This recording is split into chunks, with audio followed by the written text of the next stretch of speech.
शानदार mechanical engineer Shazam के मन में समय के रहस्यों को उजागर करने की एक अतृप्त प्यास थी। उनका हर दिन जटिल समीकरणों और गहन डिजाइनों में डूबा रहता था, जो सभी समय यात्रा के रहस्यों को उजागर करने के लिए समर्पित थे। मेरी इच्छा है कि मैं इतिहास को अपनी आंखों से देखूं, डायनासोर के बीच घूमूं और प्राचीन सभ्यताओं से बात करूं। समय यात्रा का शाज़म का जुनून केवल एक शौक से कहीं बढ़कर था। यह एक ऐसा जुनून था जिसने उनके हर विचार को जकड़ रखा था।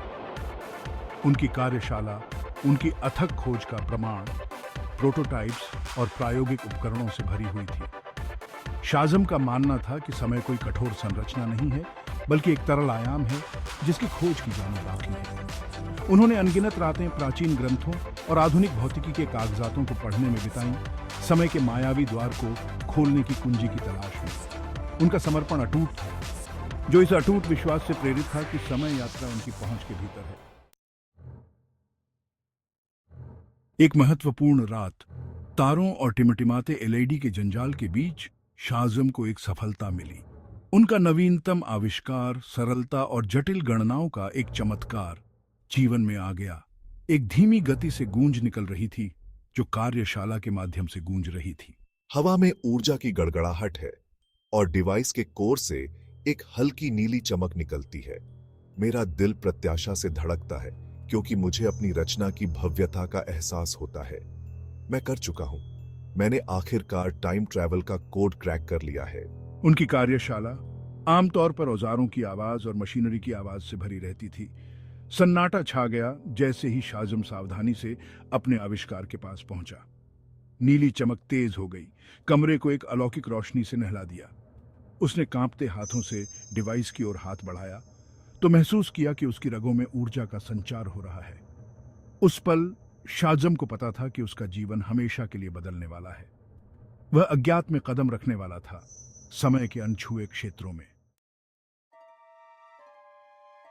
जैसे ही नीली बत्ती ने शाज़म को अपनी चपेट में ले लिया, उसने खुद को चांदनी में नहाए हुए एक रहस्यमय रेगिस्तानी नखलिस्तान में पहुंचा पाया।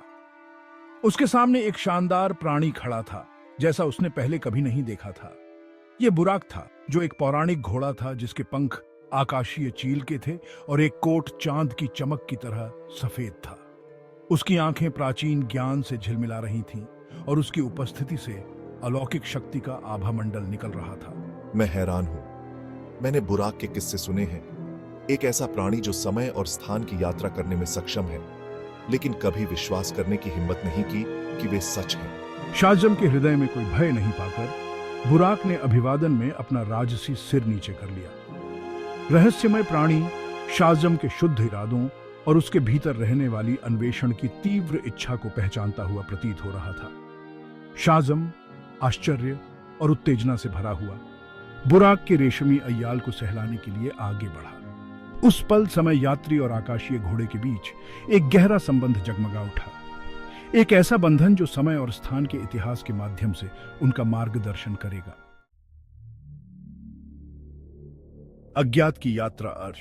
तभी ज़ारा, शाज़म की साहसी साथी, टाइम पोर्टल के घूमते हुए भंवर से निकली। बुराक की महिमा को देखकर उसकी आंखें विस्मय से चौड़ी हो गईं। एक नजर से शाज़म और ज़ारा जानते थे कि यह असाधारण प्राणी ब्रह्मांड के रहस्यों को उजागर करने की कुंजी है। वे बुराक पर सवार हो गए। उनके दिल प्रत्याशा से धड़क रहे थे। समय और स्थान के माध्यम से एक अभूतपूर्व यात्रा शुरू करने के लिए तैयार थे। बुराक ने अपने शानदार पंख फैलाए और एक शक्तिशाली छलांग के साथ वे रात के आकाश में चढ़ गए। सितारे उनके पीछे पीछे दौड़े, क्योंकि बुराक ने एक अदृश्य शक्ति द्वारा निर्देशित आकाशीय टेपेस्ट्री को नेविगेट किया था। वे वर्महोल से गुजरे और आकाश गंगाओं को पार करते हुए सितारों के जन्म और मृत्यु को देखा। समय उनके चारों ओर झुकता और विकृत होता हुआ प्रतीत हो रहा था, क्योंकि उन्होंने अपने गंतव्य की ओर यात्रा की। अर्श, एक ऐसा ग्रह जो रहस्य में डूबा हुआ है और प्राचीन किंवदंतियों में फुसफुसाते हुए एक ऐसी जगह के रूप में है जहां समय अलग तरह से बहता है। एक ऐसा ग्रह जहां असंभव भी संभव था। अर्श पर जीवन समय की एक अलग गति। अर्श पर आगमन पर शाज़म और ज़ारा को एक ऐसे नजारे ने बधाई दी जिसने सभी अपेक्षाओं को धता बता दिया। हरे भरे जीवंत परिदृश्य जहां तक आंख देख सकती थी, वहां तक फैले हुए थे, विदेशी वनस्पतियों और जीवों से भरे हुए थे जो उन्होंने पहले कभी नहीं देखे थे। हवा एक अदृश्य ऊर्जा के साथ कंपन कर रही थी और वास्तविकता का ताना बाना एक अलग आवृत्ति के साथ गूंज रहा था। अर्श पर समय एक तरल अवधारणा थी जो पृथ्वी की गति से अलग गति से चलती थी।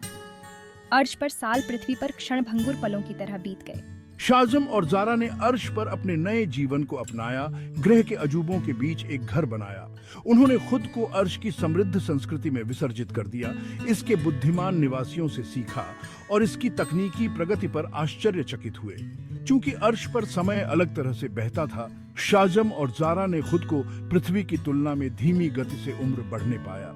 उन्होंने समय के उपहार को अपनाया, ग्रह के गहनतम रहस्यों की खोज की और मूल निवासियों के साथ गहरे संबंध बनाए। घर की चाहत साल दशकों में बदल गए क्योंकि शाज़म और ज़ारा ने अर्श पर एक जीवन का निर्माण किया। उन्होंने दुनिया में 7 बच्चों का स्वागत किया। हर एक का जन्म अर्श के अद्वितीय आकाशीय नृत्य के तहत हुआ। उनके बच्चे अर्श के अजूबों से घिरे हुए बड़े हुए, इसकी भाषा और रीति रिवाजों में पारंगत। फिर भी उनके चारों ओर मौजूद सुंदरता और आश्चर्य के बावजूद शाज़म और ज़ारा का एक हिस्सा अपने ग्रह के लिए तरस रहा था। उनके जन्म के ग्रह पृथ्वी का खिंचाव उनके दिलों में मजबूत बना रहा। उन्हें पृथ्वी के मौसमों की परिचित लय, अपने पसंदीदा खाद्य पदार्थों के स्वाद की याद आती थी। उन्होंने अपने बच्चों के साथ पृथ्वी की कहानियां साझा की। उनमें एक ऐसी जगह के लिए तड़प की भावना पैदा की जिसे उन्होंने कभी जाना नहीं था। उन्होंने विशाल गगनचुंबी इमारतों और हलचल भरे शहरों, विशाल महासागरों और बर्फ से ढके पहाड़ों के बारे में बताया। उनके बच्चों ने पूरे ध्यान से सुना। उनकी कल्पनाएं अपने से बहुत अलग दुनिया की कहानियों से प्रज्वलित हुईं। पृथ्वी के लिए तड़प, एक ऐसी जगह जिसे उन्होंने कभी नहीं देखा था, उनके दिलों में भी बढ़ने लगी।